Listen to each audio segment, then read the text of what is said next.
মতুয়ার জয় অবশ্যই হবে, কারণ কোনো বাধায় ঠাকুরের ভক্তকে কেউ আটকাতে পারে না। তাই আমার ক্ষুদ্র জ্ঞানে আমি জীবনে যা বুঝেছি, যদি হরিগুরুচাঁদের নামে থাকা যায়, গুরুচাঁদ জ্ঞানাঞ্জন সলাকা, এবার জ্ঞানের পূর্ণ প্রতীক আমার গুরুচাঁদ। যে গুরুচাঁদকে চেনে সে পূর্ণ জ্ঞানী মানুষ। জ্ঞানী মানুষ ছাড়া আমার গুরুচাঁদকে চিনতে পারে না, এটা আমার বিশ্বাস। তাই হরিগুরুচাঁদের মতে যারা আজকে ঘুরে বেড়ায় তারা অনেক জ্ঞানী। এই দেশে প্রথম যখন অপারেশন এলো, সম্ভবত সালটা হবে 1813 সাল, ইংরেজ প্রথম অপারেশন এনেছিল। কিন্তু তখন মানুষ সংগ্রাম করেছিল, অপারেশন আমরা কেউ করব না। কেন? ভগবানের দেওয়া দেহ, এ দেহ খুঁতো করা যাবে না, খুঁতো করলে কোনো পূজায় লাগবে না, অতএব অপারেশন বন্ধ হবে, মানে করতে দেবে না। ইংরেজরা প্রথম দেখলো এই দেশীয় কোনো ডাক্তারকে দিয়ে আমাদের এই অপারেশন চালু করতে হবে। তাই আমাদের মধ্যে একজন ভালো শিক্ষিত ব্যক্তিকে এমবিবিএস করানোর পরে তাকে দিয়ে প্রথম অপারেশন করানো হলো। সেখানেও পুলিশ পাহারা দিয়ে প্রথম অপারেশন হয়েছিল।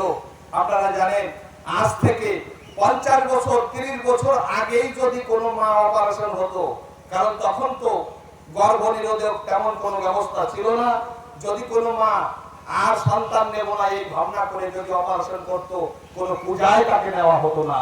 কেন? তুই অপারেশন আছিস নাকি? তোর দিয়ে কোনো ইয়র কাজ হবে না, তোর দিয়ে কোনো পূজার কাজ হবে না। দেখুন বর্তমানে সমাজ কত উন্নত, সেই উন্নত সমাজে এসে বর্তমানে সিজার হওয়া ছাড়া নারী কম দেখা যায়। প্রত্যেকটা নারীর হাসপাতালে যেতে হবে, প্রায় সিজারে বাচ্চা হবে। এর মানে কি? এর মানে জগতের পরিবর্তন ঘটেছে। এখন যদি তুমি বলো দুর্গা পূজায় যারা অপারেশন হয়েছে তারা কেউ আসে না, একজনও খুঁজে পাবা না দুর্গা পুজো করার জন্য, কি একজনও খুঁজে পাবা না। তাহলে তোমার জ্ঞান তোমার নিজের জানাতে হবে। তুমি নিজে জ্ঞানী হলে, কেন হলে? আজকে মতুয়ার সঙ্গ করেছি বলে বুঝতে পেরেছো আসল সত্য। যদি মতুয়ার সঙ্গ না করতে বুঝতে পারতে না, আজকে হাজার হাজার কবিয়াররা কবি দ্বারায় মানুষকে সংস্কার করছে, তারা বুঝাইয়ে যাচ্ছে আসল সত্য কোনটা।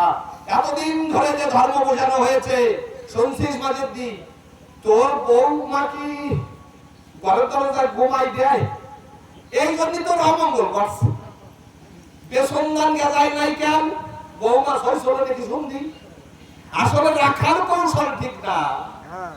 মেডিসিন কিছু ব্যবহার করে না, কোলার মধ্যে রাখছে, ও ঠান্ডা হয়ে গেছে, সময় মতো গজায় নাই, দোষ হয়েছে কার? বৌমা।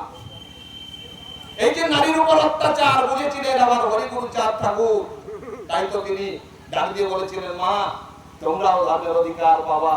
আমি এসেছি, এবার নারী পুরুষ একসঙ্গে সবাই মিলে হরিনাম করে হরিবল হরিবল চরণ ধুলি অঙ্গে বাঁধবা। তাই বেশি কিছু বলবো না। আমার